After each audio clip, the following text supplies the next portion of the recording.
আসসালামু আলাইকুম সবাইকে। একটা কথা স্বীকার করি, মানুষের জীবনে সবচেয়ে বিপজ্জনক তিনটা জিনিস: আগুন, পানি আর পাদ।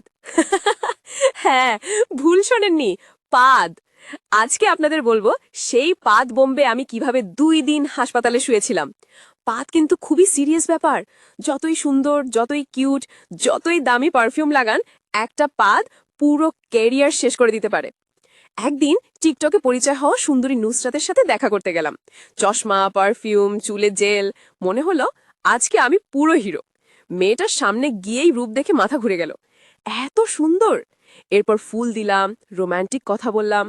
হঠাৎ দেখি মেয়েটা অদ্ভুতভাবে মুখ বাঁকা করছে। জিজ্ঞেস করলাম, ওরে কি হলো, কিছু বলছো না কেন?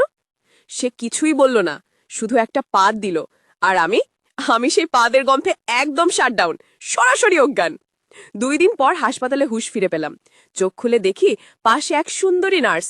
নার্স বলল, আপনি এখন ভালো আছেন? আমি নার্সকে দেখেই মনে মনে বললাম, এবার জীবনটা বদলাবে। কিন্তু না, ভাগ্য আমার শত্রু। হঠাৎ সেও মুখ বাঁকালো এবং ধাম, আরেকটা বাদবোম। সেই শব্দে মনে হলো হাসপাতাল নয়, যুদ্ধক্ষেত্রে আছি। হার্টস্ট্রোক হয়ে আবার শুয়ে পড়লাম। আর আমি এখন কোমায় আছি। আর যারা আমার ভিডিও দেখে হাসছেন, তারা 10 জন বন্ধুকে শেয়ার করবেন আর কমেন্টে বলবেন, পাদের কারণে কি কখনো আপনি লজ্জায় পড়েছেন? কারণ ভাই, পাদ সত্যি সত্যি খুব সিরিয়াস ব্যাপার।